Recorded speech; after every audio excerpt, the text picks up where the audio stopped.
Hola, audiencia, Cinema Club, people of the world. It's me, Steve, and welcome to the Oya Cinema Club.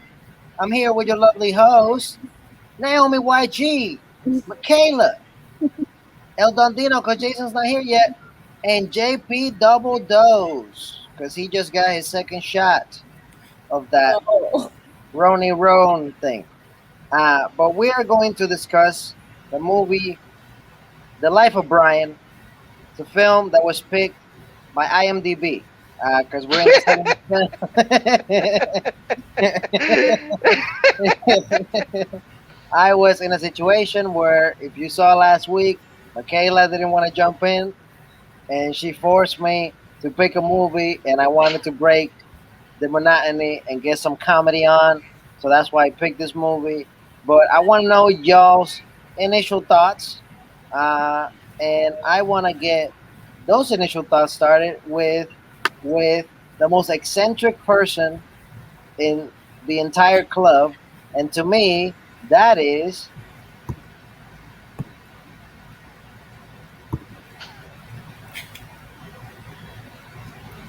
Did you freeze? Because that would be way too funny. no, oh, I did it on purpose. Michaela, go. I am a huge Monty Python fan. This is one of my favorite films. I love all of their films. I think this is my favorite of the three, just because I feel like it really kind of shows what they were trying to do at the time, which was to comment on society in a way that's absolutely ridiculous. Yeah, so that's my initial thought. Thank you, Michaela. Naomi. I was not a fan. And it's not a fan. I feel like it has. I get the age reference, but I feel like it has not aged well. There were certain things that the tone was too high pitched. I couldn't keep up with the dialogue. I'm like, is this person real? It was hard to keep up. I was mainly distracted. I was drawing, and that's it, you guys. Okay, Dino. What? Pew, pew, pew. Oh, I have seen this movie before, probably a couple times, maybe a few times. Interesting. You know what? I can kind of see Michaela liking this the most of the Monty Python films because usually, and what the Pythons have said is that Americans tend to like Holy Grail, and the Brits tend to like Life of Brian more. So for me, it's one of those. I think I lean more towards Holy Grail. And then whenever I do watch Life of Brian, I'm like, oh, but that was really funny, you know. So like I definitely stumbled on a few on more things this time around. So I'm really interested. Hopefully, a little later we can get into with Naomi about what has aged and what hasn't aged well, and what has maybe aged more well than what you would have thought would have aged not at all. So that's kind of my initial thoughts. I like the movie. It's Monty Python. What can you say? JP. I think it's crazy because I actually agree with Dino because I'm shocked. I'm not. I'm actually a little surprised that Michaela likes this one over Holy Grail, but it makes sense. Life of Brian, like, even though there's not much of a story to it, there actually is a story. There is a plot. There is an A, and it does have a B and a C. But how it gets there is pretty stretching it sometimes. But Holy Grail, I feel, has a lot more memorable and funny bits in it. But that's just me. It's not my first time watching this film either. This has to be probably the second to third time that I've seen this movie. And, much like regular sketch comedy and very much like Monty Python, there's a few good sketches, but there's a lot of stuff that you have to sit and endure to get to those good sketches. Like there's a lot of moments that for some reason, I don't know if it's because it hasn't aged that well, but do run a bit long. And my initial thought of this movie is there are a few bits that just run a little too long, or I feel like could have been excluded out of the movie. But overall, like as a person that does like Monty Python and does like this somewhat style of humor, like you know, it's not two thumbs up, but it's definitely at least worth one thumb up.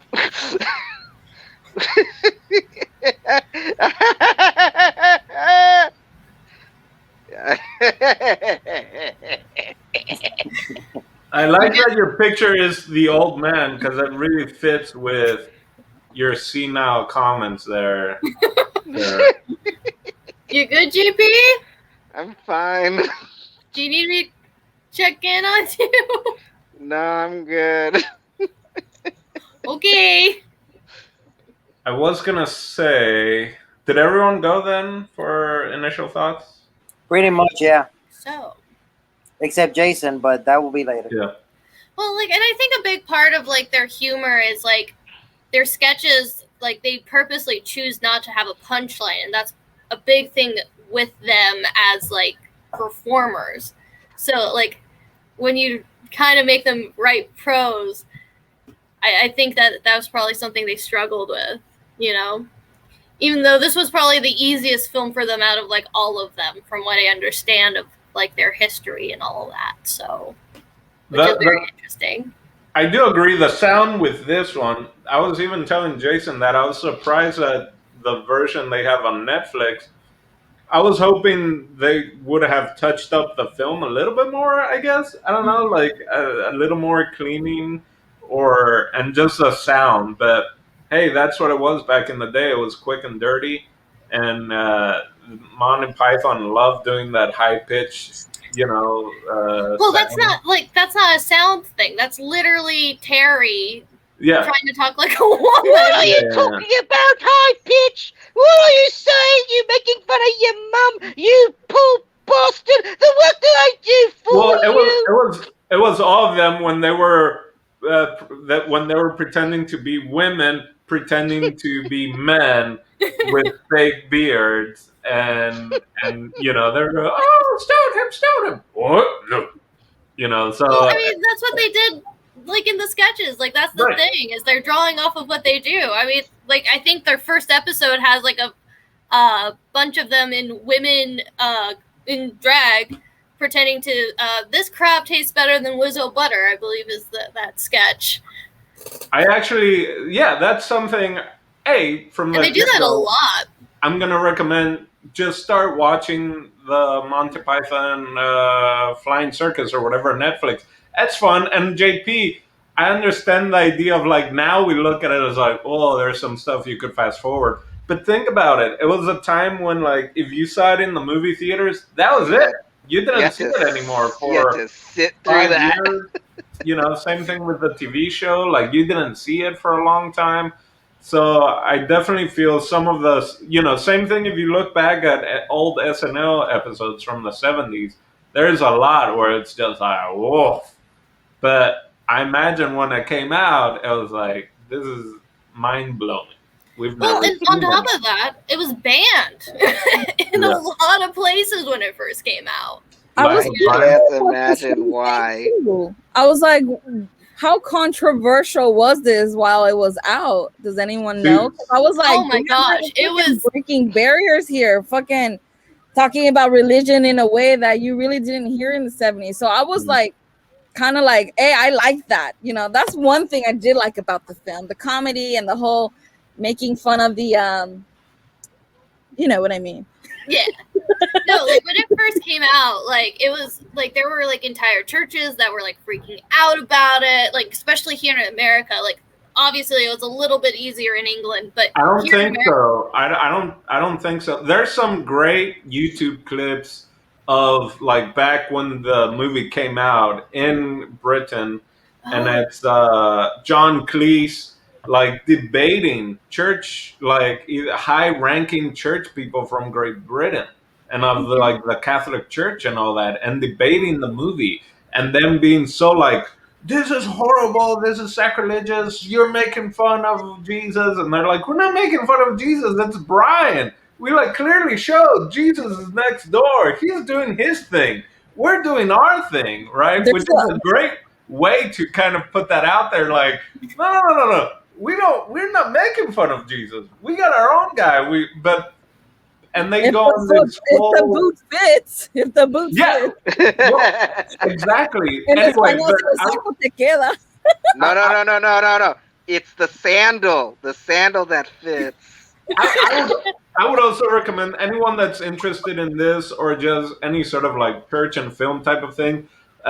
Search for the old clips of John Cleese and like the church, because there are some really good conversations and some pretty good debates, and it reminds me of kind of like Jon Stewart and even some other conversations that people have had either with like Colbert being really religious but having interactions with other people that are not, and it's like at least with Colbert he's not like passing judgment or throwing anything, whereas the church that's what they were doing. They were trying to boycott and stop the film, and it's they're all going to hell basically. But yeah, I mean, the only reason why they even got the money for this project was because Eric Idle, like, they were friends with George Harrison. Like, that's the only reason why this was made. Was because George Harrison was like, yeah, no, I'd like to see this movie, so here's a whole bunch of money. Make it. Wait, George Harrison from the Beatles? Yeah. Yeah. Yeah, he was, fuck up! I love it! yeah, no, George Harrison helped fund this film. I didn't know that. Yeah, him and Eric Idle are like really close buds. What? That's dope. I didn't know that. I feel tingling now that I know more about George Harrison. I'm a Beatles fan. Yeah, no, Life of Brian wouldn't have happened without him. That's interesting. You know what I was a big fan of on the intro? so I was going to ask you that, Naomi. The freaking graphics were amazing. I feel like those have not aged. Like I'm seeing that being trend on a lot of NFT markets. I'm seeing that being posted on like billboards everywhere. That whole sculpture style, that's still out there, and I feel like that has not aged. Like that will never age. You know what I mean? Like it's a classic thing. So I feel like they executed those graphics very well, and I feel like he's had that style throughout all his series. No, because no, like that's a big part of my Monty Python is the animation. Who is that? Is that Eric Idle also doing? No, that's Terry. Terry Gilliam. Yeah. Terry. That's all Terry. I'm a Google his name. Terry what? Yeah, like he one of the Monty Python does all the. Sorry, Naomi. One of the Monty Python guys does all their cut to scenes and all their graphics. Yeah, the guy who was like the weird prison guard, who was like, I know what you want. That guy, that's the guy who does all the animation. Okay. It's fucking crazy though, because I liked the intro as well, but I couldn't fucking read the names in the credits. It's like, I can't read this shit. So, except for like a few names, as like, it's animated pretty damn well, and in the shading and the cuts, they look really great. But I can't fucking read the names. Is it the 3D blocking or what?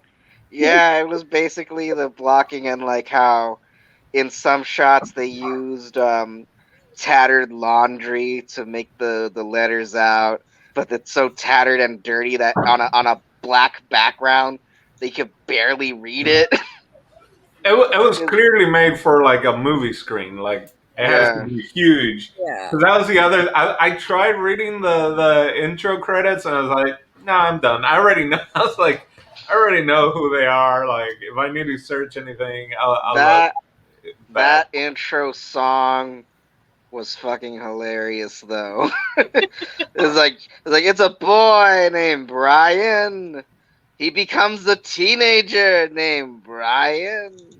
not a girl named Brian, just a man called Brian. Because he's just a normal fucking dude that ends up in these terrible scenarios in his world. And yeah, it's the funny thing. Like, yeah, he's just a normal fucking dude that this world decides to dick around unprovoked and like unwarranted. But yeah. Yeah. What I an mean- interesting lifestyle. Oh wait, you don't just regularly just become the Messiah for like 12 hours? No, and gotcha. I was gonna say, since we did talk a little bit about what scenes haven't like aged well, what scenes did you guys had a difficult time watching here? Naomi. I will repeat the shrill voices. Michaela mentioned when they were acting like women and they were throwing stones. I couldn't tolerate watching that. I was like really distracted, and there was other scenarios where I was like, "Oh, not watching it." It was just like distasteful jokes, but I get it for the time. But at the same time, I'm like, I don't know. I can't watch this. Just the jokes. I don't know. I'm a different kind of gal, I guess. Well, Oh, I mean, man. I mean, ahead. I was just gonna like they do have blackface in the first scene. That's the one I was gonna say. It's like couldn't find one black dude in Great Britain. It's Well, not we like weren't even filming in Britain. Here's the crazy thing: is they were actually in the Middle East. So I meant where they filmed it. yeah, like they could have easily. But like on top of that, like even though I have to find like the one scene with Loretta, like that initial scene is like really hard to watch, but then you realize that they actually respect her pronouns the rest of the film, which is interesting. You see, I thought that was really smart because at first my initial reaction was like, ew. Yeah. And of course, I guess all the other times that I watched that didn't even think about it. That wasn't like in my radar, right? Of like something to keep in mind. But as soon as that the first scene started and they did that, I was like, huh. And then they kept it. And to me it seemed like they respected, like they laid that foundation and they respected it. And I'm like, that's super interesting that, and I don't know what they were trying to, what their focus on that was. Was it just part of the bureaucracy of their group of all the changes and then following what maybe they had even heard the church saying, like, if we allow gays, what's next? Was it commentary on all the way on that extreme of just like, okay, let's have someone now want to go by Loretta, and now is a woman. And then it becomes like, but they cannot have, so I don't know if, you see that, I don't know if that was already a conversation that that the church, that the church was being vocal about back then, right? Right.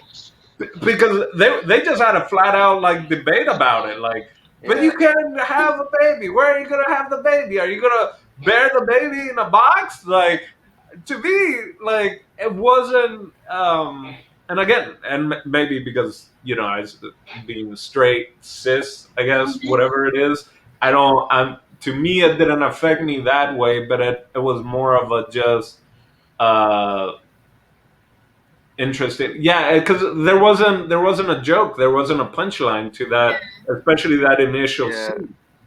The punchline to me with their whole thing was just their stupid bureaucracy and just going back and forth, on adding more things, and just it was a constant thing of like, well, the aqueducts, well, the this, well, the paved roads, well, duh, that is implied. But so to me that was the joke. But the Loretta was super interesting. I thought, especially. Yeah, no, because like I I said, wanna. this is the first time I mentioned. Because like even after that, like they don't call them brothers or sisters anymore. They call them siblings, which is interesting Yeah, that they kept that and up. and even their official like their code and their names or whatever, you realize that it suddenly becomes fluid and non-gender. You caught it. I forgot like what, like instead of saying like father, they say aparental or something like that. Yeah. But I just really want to put. I'm gonna derail the conversation real quick because man, I want some of that Modelo that Naomi got, but unfortunately, due to my second shot, I can't get Corona. Haha. Wow. Haha. Wow. I'm Well, lucky. I'm lucky it didn't come out of my nose or something. Oh, he got dumping, and I got well, dumping. maybe you can get a little sun. Yes. Oh my god, it's weird, and also I guess the thing that for me that's like you can't really necessarily get away with now. Oddly enough, it shouldn't be controversial, but the amount of full frontal nudity that's in this movie. I'll tell you what. As a kid, didn't see it coming at all. But you know, but I remembered it as a kid that there was a whole lot of frontal nudity, but there isn't that much frontal nudity. It's very, very Art Deco. Yeah, I did see the Art Deco. I'm like, I'm glad you mentioned that. we saw Shaft, Balls, and Bush all in this movie. Like I think JP's missing the point that everyone was just like, yeah, guy's dick, and then JP's like, no, there was dick. That's that old man. Whoa, whoa, whoa! I think I missed that part. Very interesting the things people are sensitive to. Well, there was some funny punchlines, like the first one about the three wise men. I busted. I was laughing, but Well, some were like cringe. I was like, high pitched tone bothering my ear. I can't tolerate this. And I had captions on. Nah, there was jokes that I felt overstayed their welcome as well. Like when they meet up with when Brian is sent to the Romans and you have what's the other Python's name? The one that normally plays second to Eric a lot. Michael. Yes, yes, I think it's him. Yes, Because it's either where Michael or the other Terry. no, it's Michael. It's definitely Michael. Where he is playing the Roman, and then they all start laughing about his friend Biggest Diggus. It's like we get it that it's a funny name, but like that went on for so long, and they bring it up a second time when they're trying to find out who are we not gonna execute. It's like no, stop. We get it. He has a funny voice and he says things. That's Monty Funny Python weird. to Oh me. gosh. That's I the Monty Python. Because then the times where the crowds are chanting, and then it's like chanting and chanting, and it's like yeah. like even the crowd just like yeah. Yeah. That I don't No, know, man. That biggest diggers and all that, like that was beautiful to me. I no, don't I know. had to deal with a lot less biggest dickets. Like at no point in my life would I have ever thought that was funny. Like you know even it's as a crazy? child, I wouldn't have liked that joke. I well Okay. the list I think is what made it more than anything else. Yeah. The biggest diggers I think was just on top of on the list. Yeah. The two different types of lists going at once. That's what It, really took it above and beyond. It's crazy because this showing reminded me of how me and Michaela watch Monty Python because she loves Monty Python. But I'll groan whenever I feel a joke has overstayed its welcome, or when a sketch does not find an end. And she'll be on my case like, you're into comedy. This should be the thing that you like. Like, this is your schlock right here. It's like, yeah, but it's not over. I mean, but that's like part of the joke to them. Is like they're taking this like very structured thing because like that's what we turn comedy into is like a very structured thing, and they're like, well, what if we broke that down? And that's part of the joke, you know. And like I also love just how much they play with language in everything they do, you know. Like just when you think that you got like the physical joke, if you like paid attention, there's not just a double entendre, but a triple, or you know, like they just put so many crazy layers with language. Like that whole like Latin lesson is like one of my favorite scenes in the entire film. Oh dear. Write it 100 times before sunrise. Or... Yep. And don't do it again. Yeah, I kept listening to that Latin lesson, and I was like, "Man, one, you got to really know Latin, and even if you do, the writing of that is just brilliant. It's just Well, they all grew up in, I think, going to Catholic schools, right? Just all boys schools, right? That's kind of what it was in England. So most of them probably had to learn that, you know. Well, didn't they all go? I can't remember if it's Oxford or like they went to the same college. It was a very religious college. I don't know if it was, I think it was one of those like 3 1-to-1, and you know, like if I'm not and then mistaken, they met one of them like on one of the tours, and like it didn't help that like the whole time John Cleese was kind of just like, I mean, this is fun, but I'm a serious actor. But they, you know, when they did Flying Circus, they were in kind of like their own little things. There might have been a duo, there might have been a group, and some, I forget how they all got put together, kind of as a way of just like, oh, you know what, you guys might work together, do a show. You know, I don't know much about the history of Monty Python. I kind of stayed away from them for the most part of my life.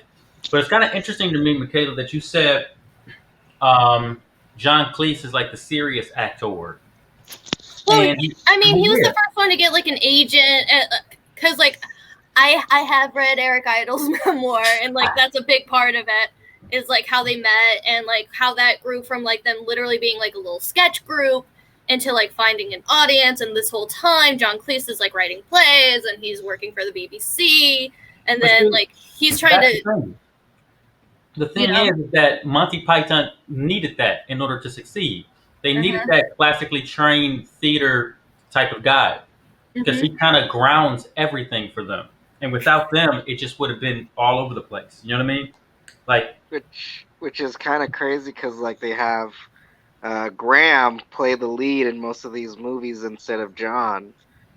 When like you would think that someone that astute, he would aim for the big roles. Oh, every time he did. Every single time. He'd be like, no, I should play this. But everyone was like, no, but John, like everyone knows that you're the one who makes the big faces. You're the funniest out of all of us. Whereas Graham is kind of more everyday straight man. So we should give Graham the straight man roles. Like that was their thinking behind that. Makes sense. Okay. Yeah, man, straight man is the hardest part to play in comedy. Yep. Question is, who was that guy that played every part? There was like a dude that played every part. Everyone. Like literally, everyone. John Cleese was like the big tall one who was like there was a Roman thing on where I'm guard. like, he came out again, and I'm like, I thought he was like everybody. John Cleese is one of the ones that was probably, he was like back to back. Like you just finished seeing him, and now he's a Roman soldier, right? And then, so the really tall one is John Cleese. I feel like Eric Idle is in it a lot, also. Like he's the one who sings on the cross. Right. He's We need to haggle. Well, wasn't he two people on the cross, the singing one and the guy Yes, he was. the guy who Yeah. escaped by saying "I'm Brian"? And I'm That only was joking. I was only joking. No, I need to get back to. I think like also Terry Jones, whenever he plays a different role, like he's the one that out of everyone, like I feel like the other Pythons they play different versions of themselves, but Terry Jones he'll play a completely different person other than himself. Like he's the mom, he's the guy who swore an oath to not talk for 14 years or whatever. Like yeah. They had to show him naked once, especially after all that time behind the organ. Oh my god. I do not love this one. I could have lived life without seeing that. Every time you see Terry Jones and the dude, you have that reaction. This is the first time I saw his balls, though. True. Does he appear At naked least in the all? second time. Does he appear naked in all his movies? All the movies? No, like in the Monty Python sketches, like he has like this weird transfer thing where he's like behind a pipe organ and his hair's all like Mozart and he's nude except for a collar. So it's like one of his sketches. Right. They were itching to be naked in this movie. Oh yeah. Well, I think that was like the whole point of this film too, is they wanted to see how much they could get away with. Right. Because they already knew it was going to be controversial, when they wrote it. Yeah, I imagine everyone was up in arms about religion, and no one was like, there was a naked dude and a naked woman. Exactly. No. And like one thing... You know what didn't age? What Brian was saying about finding yourself. What? I feel like that should have been clear enough from the get-go for everyone to find themselves through comedy.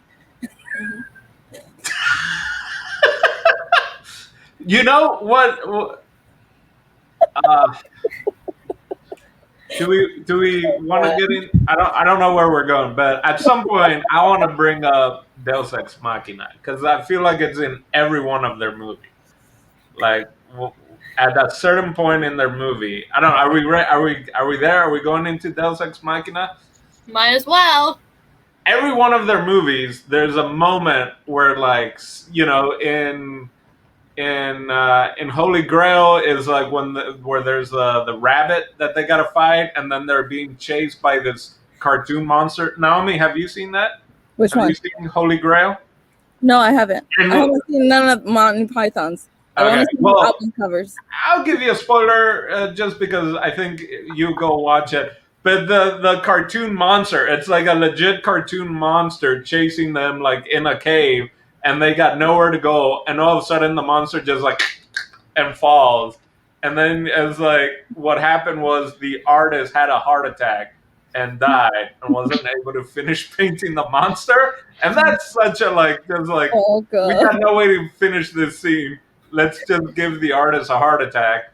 And that's kind of like that Deus Ex Machina moment. And then in this one, when he falls off the sculpture and he's gonna die and just happens to fall into a fucking spaceship, into a Deus Ex Machina, the gods coming in from the clouds to save the day, even though then they go and they're in a spaceship war and then crash. But it's the same thing. It's just like we've like ridden ourselves into a corner and we need an out. And they're like, hey, Deus Ex Machina. And it's crazy because, like, again, it's one of those scenes where they do this all the They do this all the time where the scene is just too fucking long. Because any other normal person would have just had Graham fall onto, like, a tarp or someone's fucking trade cart and maybe do a callback to Eric Idle's character where he crashes onto his cart.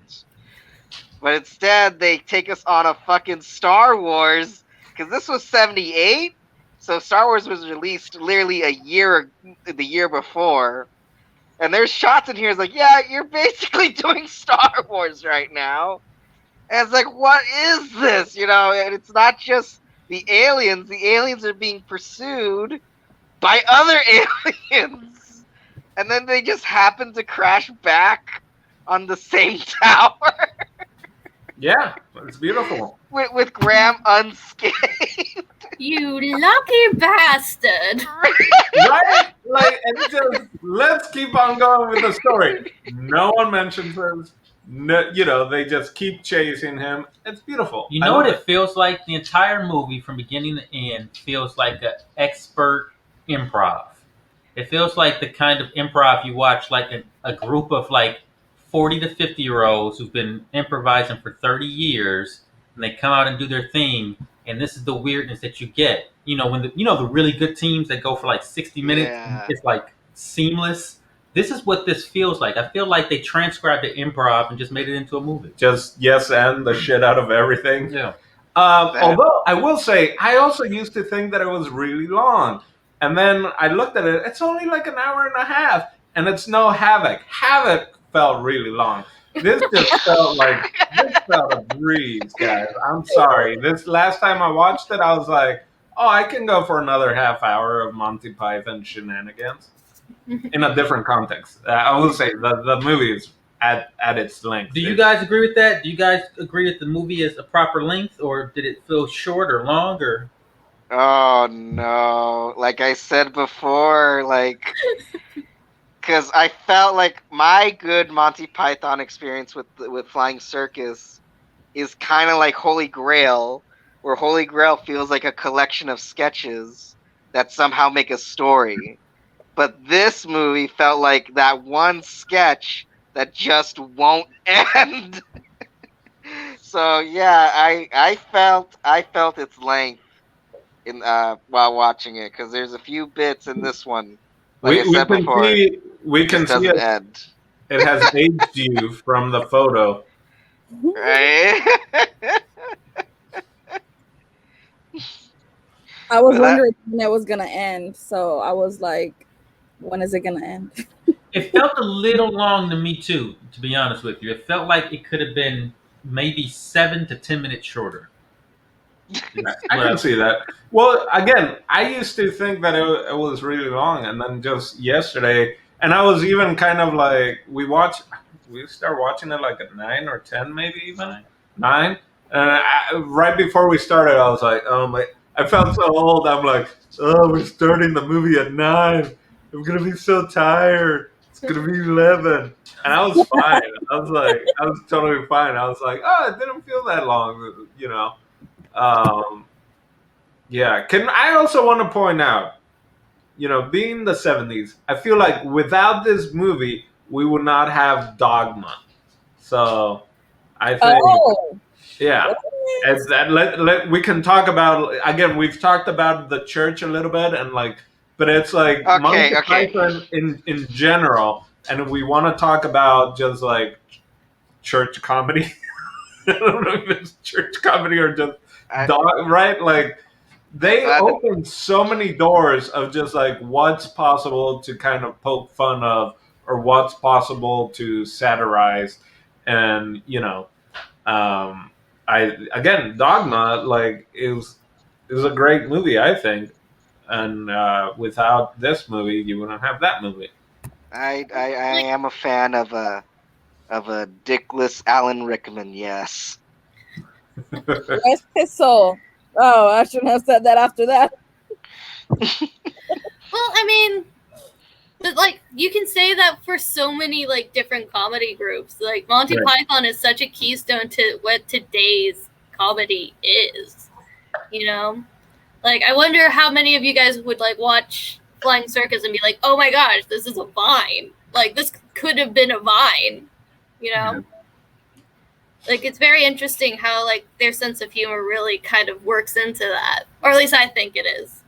Yeah. And I think one thing we really should talk about before we go is the ending song of the film and how important that became to England culture.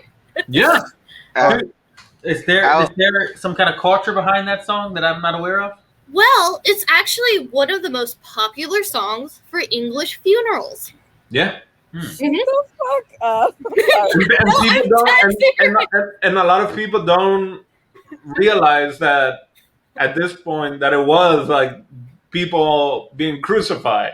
Like it's become one of those songs that people are just like, "Oh, Danny boy," and then they go to this song, and it's like that song was about dudes being crucified. but that yeah, it's a song that has completely transcended, out of just like the movies. Always look at the bright side of life. You hear it everywhere. I feel like, right? yeah, Like I'm sure there's a kitty cat somewhere, holding on to a branch that's probably singing that. Hang I on. also yeah, know that it's like the themes, or like they turned it into a theme song for one of the football teams. I can't remember which Huh. one. gotcha. It's also great because the song got a recent reemergence because when Stephen Hawking died, he actually did a redo of the song with Eric Idle, where he introduces the song Stephen Hawking, and so the song got popularized again after he passed away. That I'll admit is the one thing that I feel this movie does have an up against Holy Grail, because Holy Grail just ends abruptly, and that's part of the joke, is that we don't know where else to go with this film. And in this movie, you feel that it's like, wow, Brian has nowhere else to go. What else can you fucking do? It's like, no, just accept it. And life was pretty chill.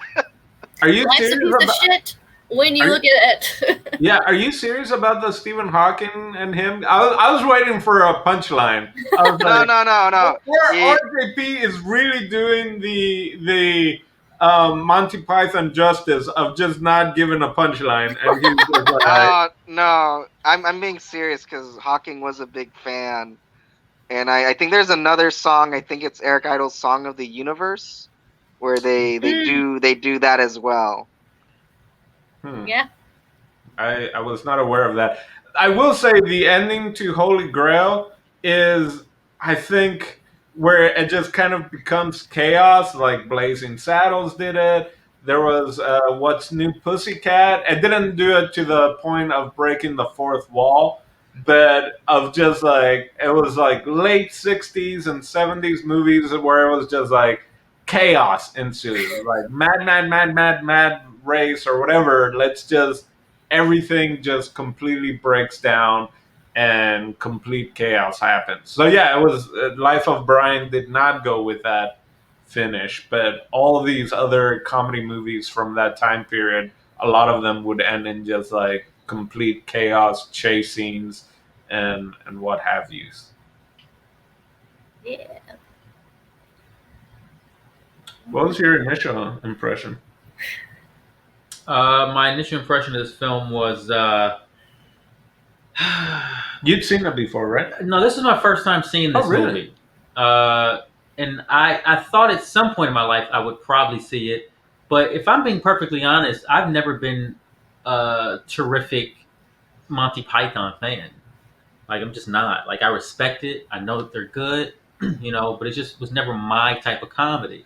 Now I will say when I was a kid, the Holy Grail blew me away. It came on like late night television when I was like 5 years old, and I was like, what? And so I vowed to like learn who made this or where could I find this thing again to see it. Because we're talking the '80s, folks. Like I was gonna say, so 33 years later, you're like, who were those guys? well, I found Let out me- much sooner than then, but I just remember my 5-year-old mind was like, record this because I laughed so much. So I respect them, and I did go out and seek like the Monty Python show and all that kind of stuff, but none of it really ever rang true for me. I didn't understand most of it. Without this movie having subtitles, I wouldn't have caught anything they were saying. Like it all would have been, it would have. It was like this is the most unintelligible movie we've seen on Movie Club. Like I could understand Huh. nothing. Like More so than the Paraguayan film, the in Guarani that had Portuguese subtitles. Oh It wow, would have been the okay. same thing without the subtitles. I wouldn't have got enough of it to make any sense of it. Honestly, maybe my ear is just not sharp enough for 1970s English. And then, like when Naomi was saying with the shrieking voices and Yeah, stuff, like it's very. some of that was too much. Man, you got to pull it back, Playboy, because you are hurting my ear. You're hurting your mother's feelings. Why would you make fun of your mother's voice like this? JP, you I got don't you love got to it. tone it down because my dog's freaking out. Like you're working on that dog pitch right now, and Yeah, I'm not a fan of it. You know what I mean? Like, yeah, that's probably the thing that's just like we're over. Like after 5 years old, that's like we're over women high pitch fake voice. Like that's probably the biggest thing of it. I think. The little fake beards, I love it though. I don't know how that's not more of Yeah. a thing. And he has to haggle for it. They're just, it's so British. It's so British of the haggle, and then they bring it back again, and yeah. I do like how he opened on Jesus in the very first film of the movie, and then we never see him again. Well, it's all twice. about Do you count the baby in the manger, or you count when they're watching him talking and no one can hear him We didn't talk? see him in the manger. I just mean like the talking. Yeah. Oh, the talking Well- and everyone's hearing the wrong thing. Like, how can you hear if you're all the way back here? Type Yeah, of thing. like that. To me, that was an incredible bit because I'm Yeah. like, oh, I see where this movie is going. Like that. That opening, like for any story, is kind of funny. Where you're like, here's the main event, but it's not about the main event. It's about this, what do you call it? Auxiliary story. Yeah. That's off way in the back row, the back row. What happened the night Elvis played Hawaii? Nosebleed Between section. the two couple who went, that's amazing. That's Yeah. kind of how that's how it felt like an improv to me.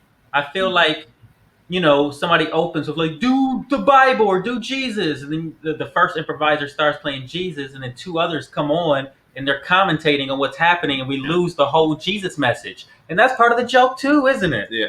Yeah. Like the message is being lost amongst people in the crowd. Like, I think he said Harry. It's like, no, he didn't. And the crowds, everyone's just like so. I don't know if it's anxious, but they want to hold on to something, and everyone wants to follow something. The crowd scenes, those are all the scenes for me in the movie. All the things where the crowd, where there's a lot of people talking, like in the crowds, or like when the whole crowd was having that one conversation. That was like the best bit of the whole movie to me. That was not 1 minute.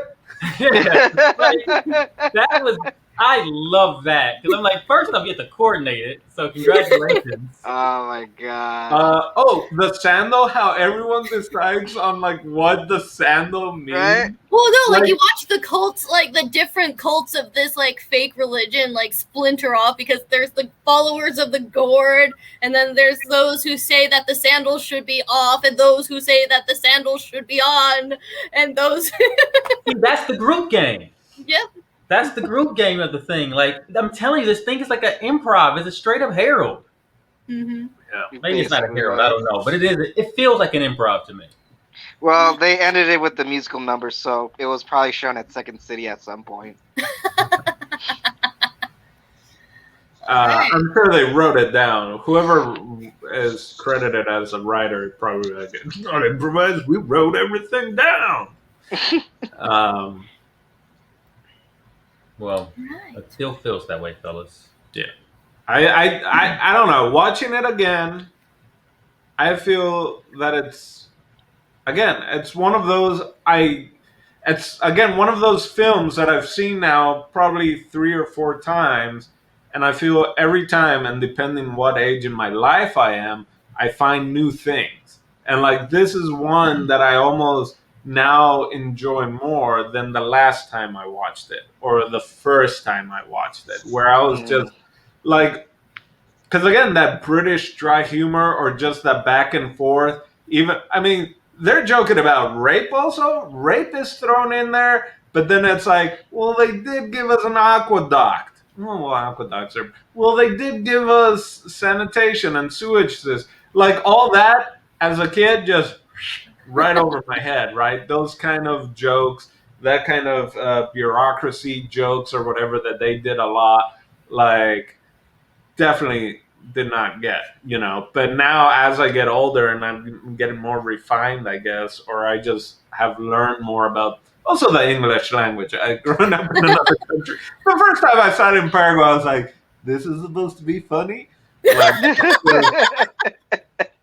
like it's like, oh, Like bully, about oh, peanut. play. Oh wait, this is supposed to be funny, but yeah, every time I've watched it, I've found something else that I think is funny or has new meaning, and I think this time it's definitely the whole Loretta bit or just storyline that I was surprised that they kept and they kept going with it. Yeah. No, like they had their little spat. She enlightened John Cleese's character, and he respected it for the rest of the film, which is Yeah. pretty interesting considering how old it is. I just know. like how John Cleese's character respected Graham's pronoun as this soon-to-be dead motherfucker at the end of the movie. What did I miss that? No, and it's just like considering of like how they were like portraying well, like they didn't until like knowing how they ended up portraying trans people after this film is very kind of for me. But no, like this is definitely one of my favorite films. Like I do love Monty Python because like I think that it's very interesting because like I'm not a very surreal humor kind of person, believe it or not. Like growing up, I was always like one of those things where it's like, this is a stupid poop joke. I don't get poop jokes. You just said poop. That's funny about that. But this is a poop joke that tells you how to pronounce poop in Latin. Well, not only that, but like they find a way to like put like something else on top of it. Like it's just the way that they play with language and like how that like you have to keep up with it. Is kind of what I enjoy about it. Like it's kind of a mental exercise in its own way, or else you're gonna miss something or something that could facet the joke in a different way. But that's what I like about them. That's why they're one of my favorite groups. So yeah.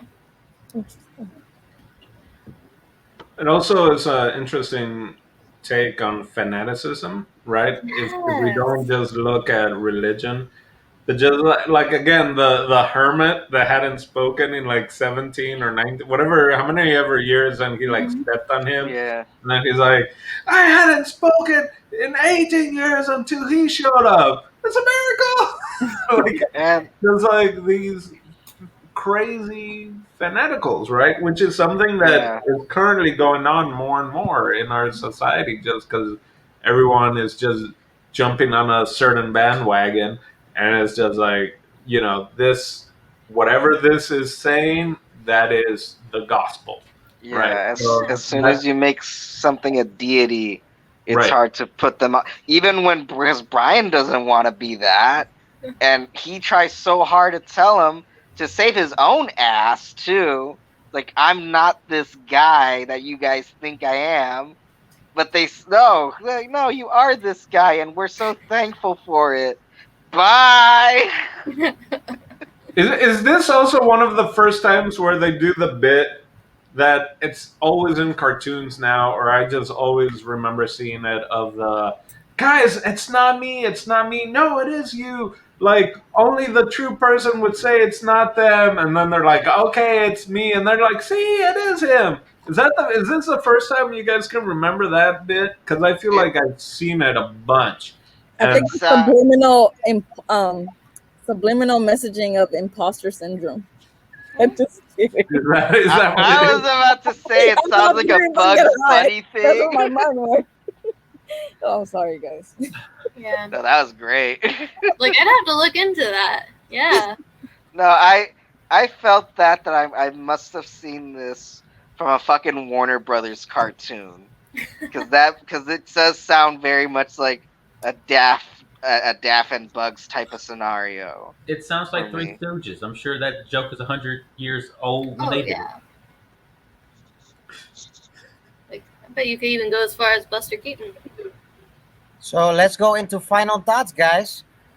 Let's start with Jason. it. I see. Uh, um, Hard cut to Jason. let's see. Final thought. I'd liked this movie. I'm glad I finally got a chance to see it. It's anyone who enjoys comedy, I would absolutely recommend it to them, flat out. If you, I mean, like if you are someone who wants to round in your comedic palette, then this is probably something you should see. You know, anyone who loves Monty Python obviously has probably already seen this thing. Uh, yeah, I'm glad I finally seen it, man. You know, I'm probably gonna go back and watch Holy Grail. You know, after this, I just want to see. It kind of whets your palate a little bit to want a little bit more Monty Python. At least something I haven't seen before. I liked it. What's so funny, Dina? I was just like, what if the next suggestion of movie is Holy Grail? Because Oh, it might be all in the might be the 70s. 70s. I Yeah, I think it is. could. Um, yeah, I would say that also. Yeah, no, that's it. Actually, that's all I want to say. I think this is a brilliant movie, but I didn't love it. I did not love it. You know what I mean? There's lots I just didn't like about it, to be honest with you.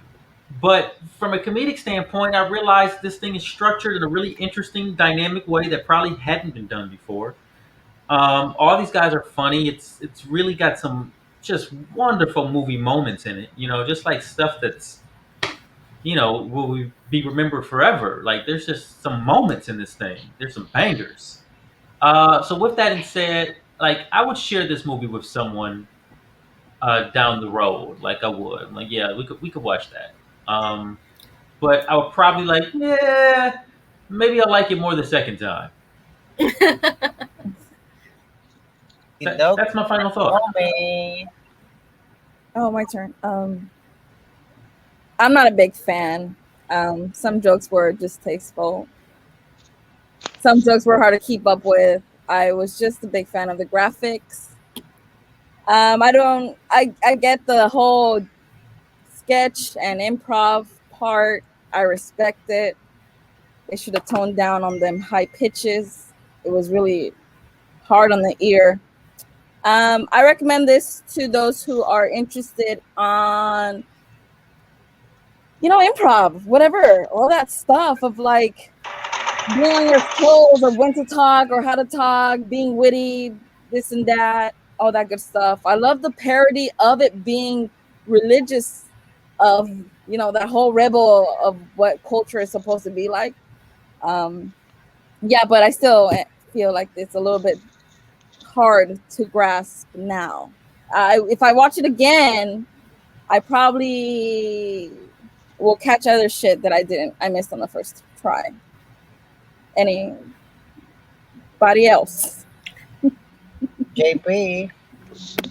Oh boy, oh boy. I just want to point out this is probably a cinema club first, where an initial thought and a final thought are gonna happen all at once. Regarding Des, that is.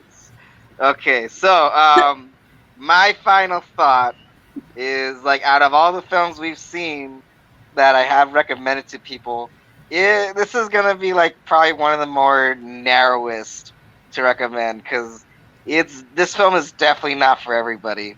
Like like yeah, I'm gonna say for sure if you are a fan of comedy, any sort of comedy, I do believe you do have to watch this movie because this will be a nice kind of segue into Holy Grail, which I feel has a much more broader appeal. And also people who are into satire in general, because this is basically what this film is, especially religious satire, which, very niche, very controversial, very hard, but this film does it all. And also, to everyone's Catholic abuela out there, they got one foot in the grave, this movie's gonna push them in the hole. Michaela. This is one of my favorite comedy films. I mean, I obviously can't suggest it to like half of my religious like family, but I don't know. It's like it's fun humor, but it's like it makes you think. So I don't know. It's like one of my favorite comedies of all time. So